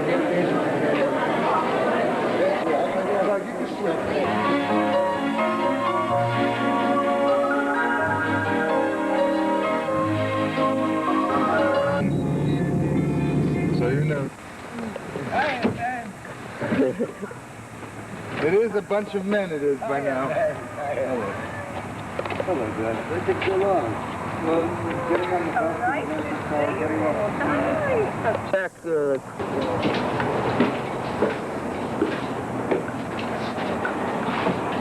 Censored. Expose. Young man accused of rape. Young man accused of rape. Looking. And there he is. Look, let's see. Is this the real one or is this a statue? So far he hasn't moved. Oops. And Mr. Derrick. What's the big deal there? What's happening? My dad. Call him a garbage man? There, smile, Dad. We're going to be famous.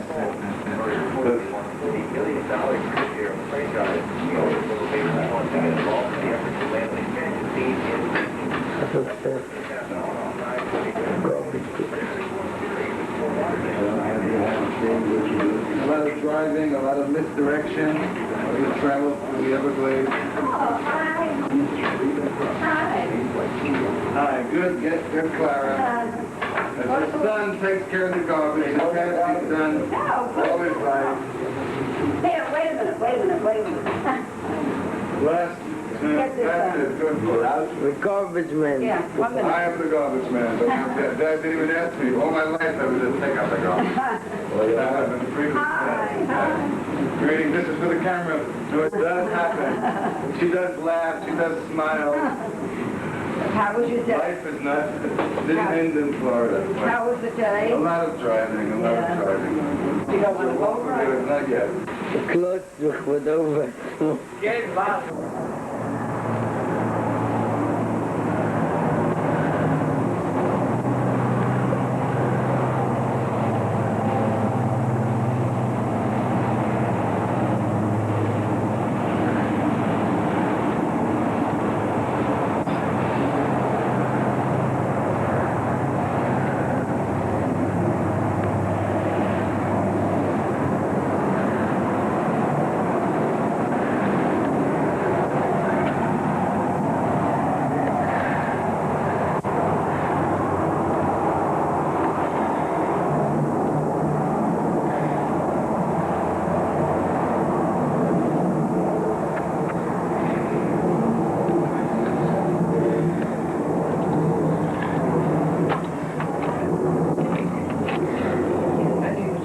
Like Japanese food? I come in and close the door. Close the door.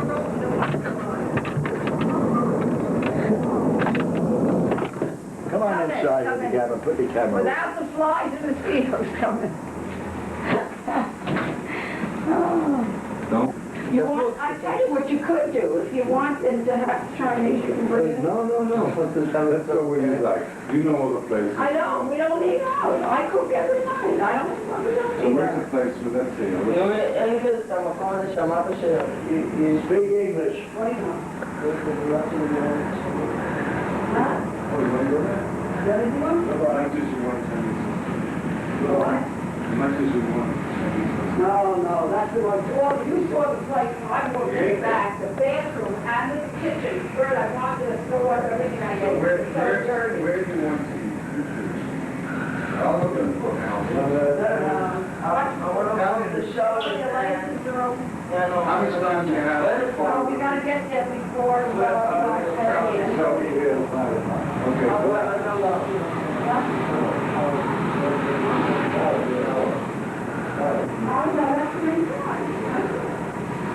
I didn't take them away from yesterday. Here. Okay. Right here.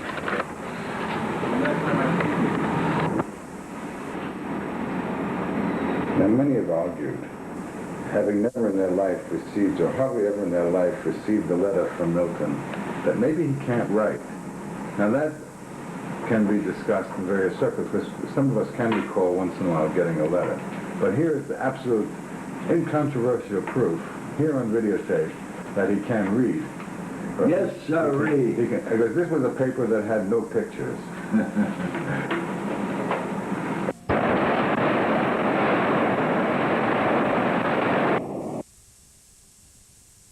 Lucky Rabbit's Foot Flowers for Michael Moore, and the whole crowd with the Lucky Rabbit's Foot for Brunel Whitaker. We've only had George Foreman with us for a few months now, and we're seeing nothing but excitement in the ring. No, I can't believe it. I know, probably more active than me. That can't use 3 grand. You want to find very flowers for dogs. Really?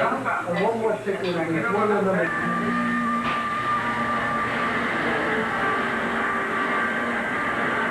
Excuse me while I go call Laura. Who? Laura, your niece, appearing live on stage every night.